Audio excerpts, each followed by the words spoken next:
அனைத்துலக உயிரோடை தமிழ் வானொலி நேயர்கள் அனைவருக்கும் நமது அன்பான வணக்கங்கள்.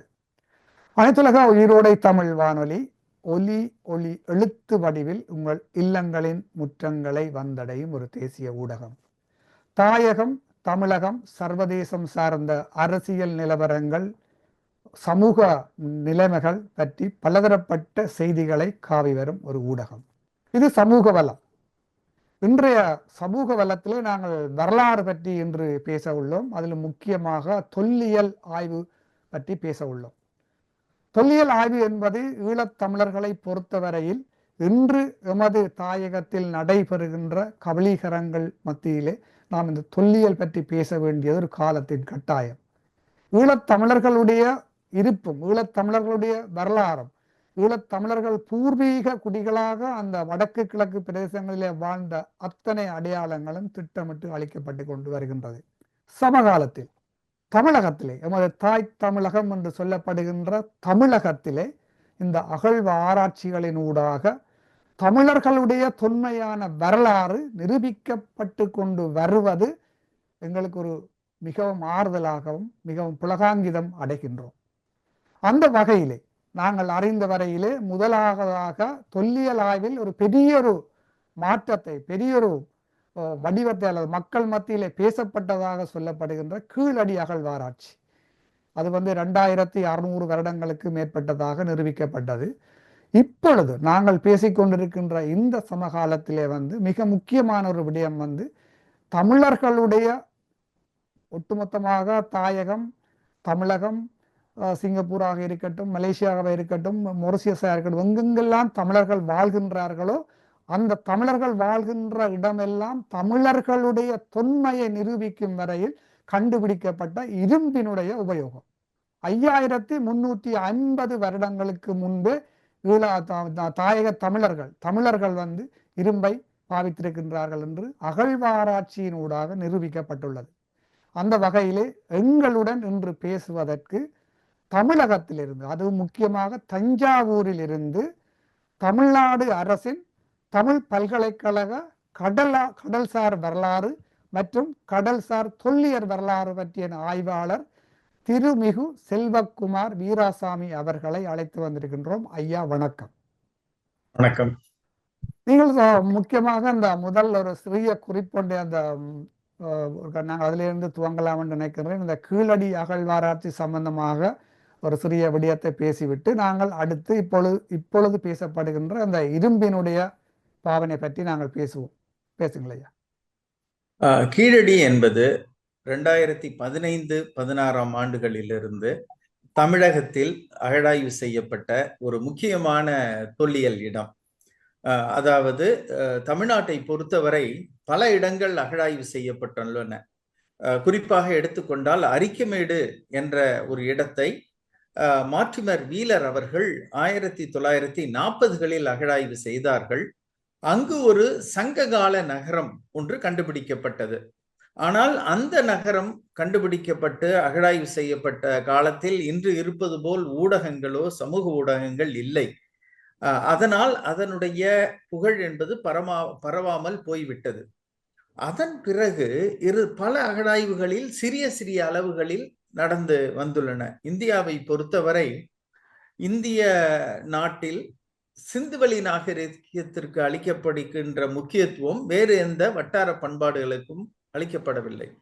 இந்தியாவை எடுத்துக்கொண்டால் இந்தியாவில் பல பண்பாடுகள் இருந்திருக்கின்றன.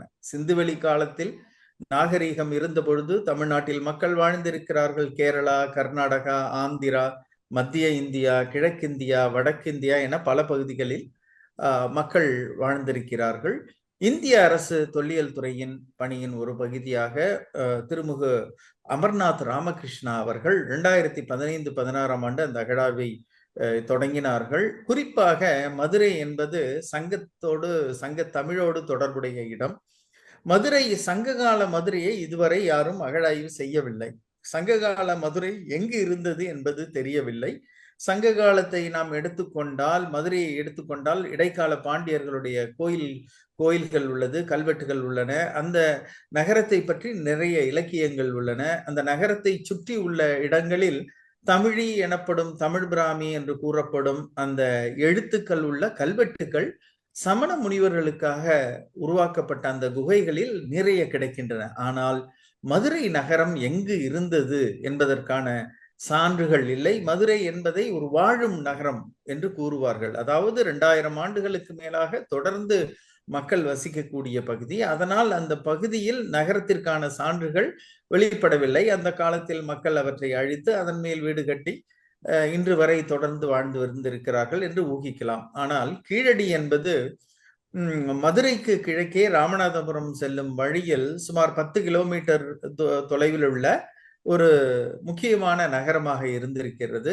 அந்த அமர்நாத் ராமகிருஷ்ணா அவர்கள் நடத்திய அந்த அகழாய்வில் மிகப்பெரிய கட்டிட பகுதிகள் கிடைத்தன. அது ஒரு முக்கியமான திருப்புமுனையாக இருந்தது.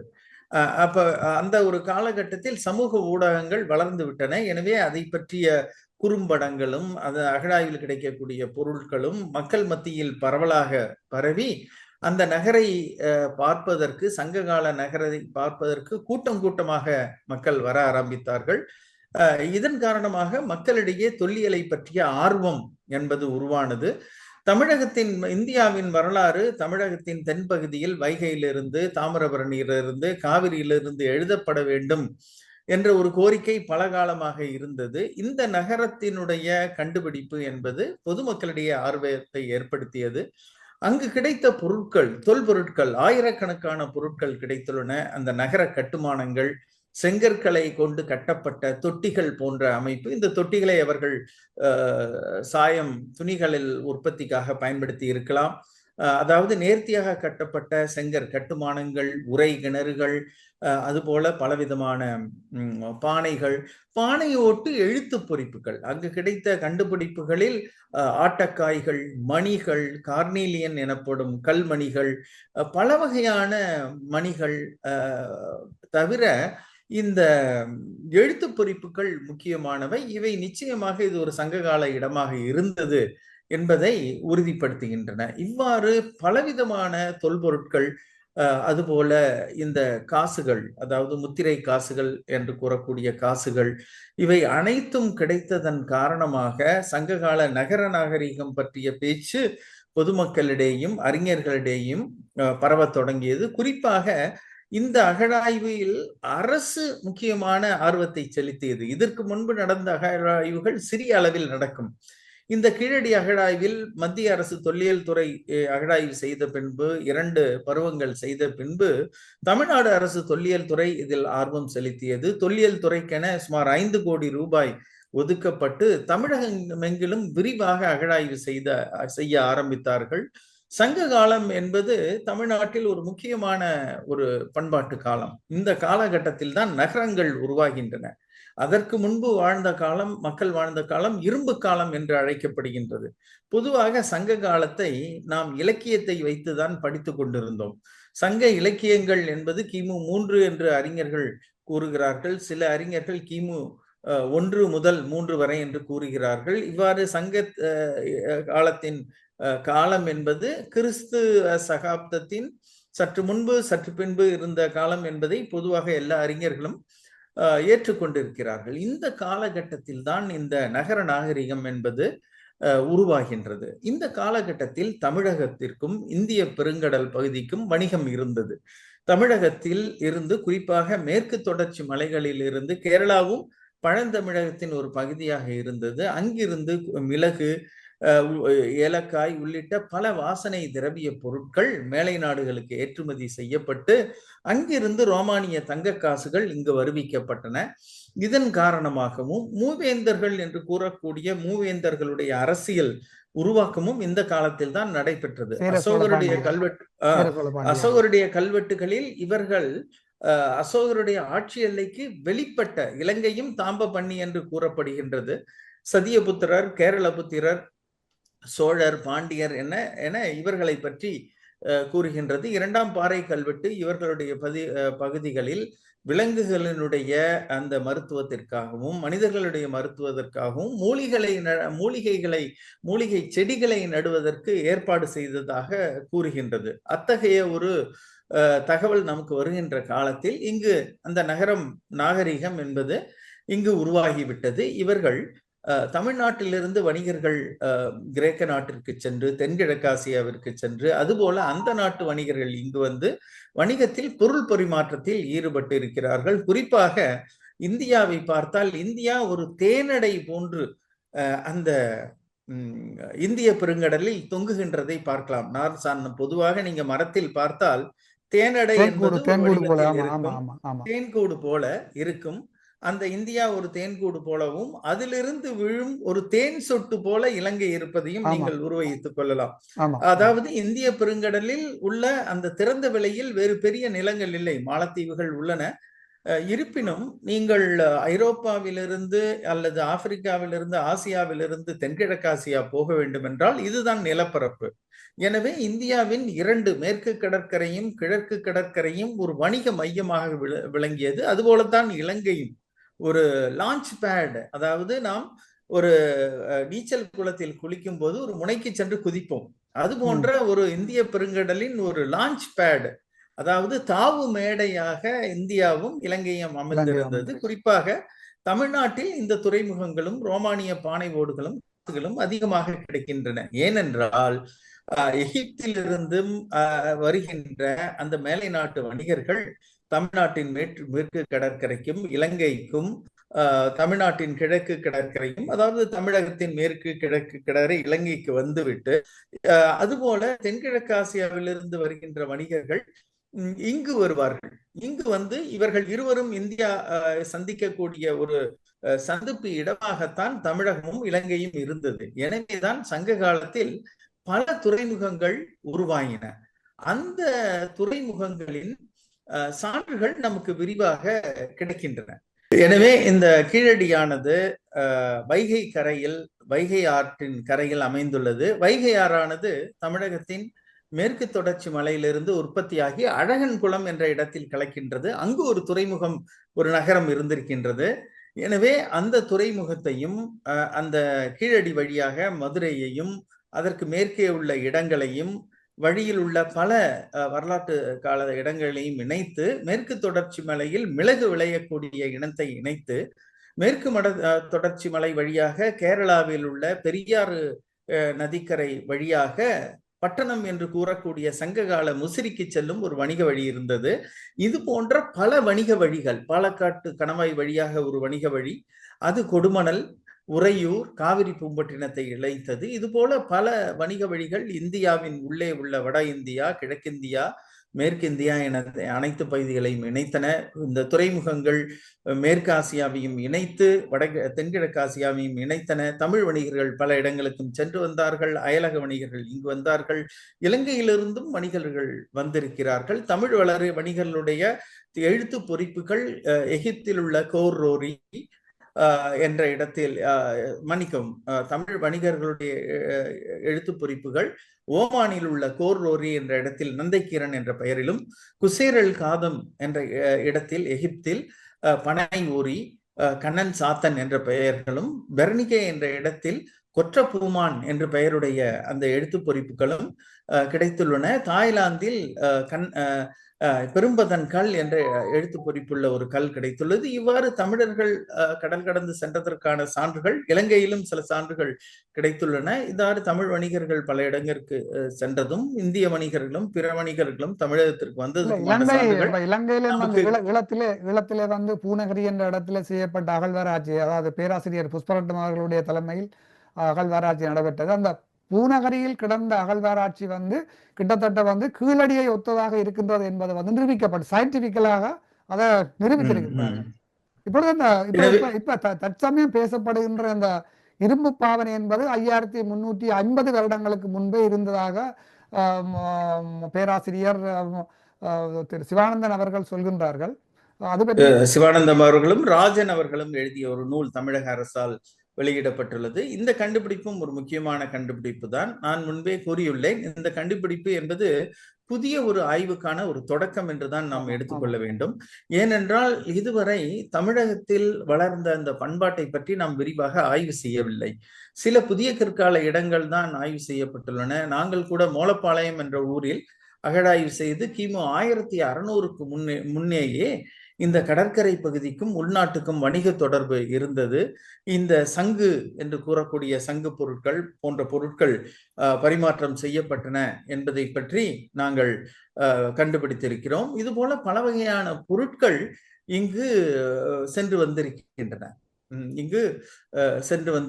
வணிக தொடர்பு இருந்திருக்கின்றது என்பதை பற்றி நமக்கு தகவல்கள் உள்ளன. எனவே இந்த புதிய கற்காலத்தை அடுத்ததாகத்தான் இரும்பு காலம் வருகின்றது என்று நினைத்துக் கொண்டிருந்தோம். முதலில் கிமு 1000 என்று கூறினார்கள். 1200, 1500 மயிலாடும்பாறை அகழாய்வுக்கு பிறகு 2200 என்று கூறியிருக்கிறார்கள்.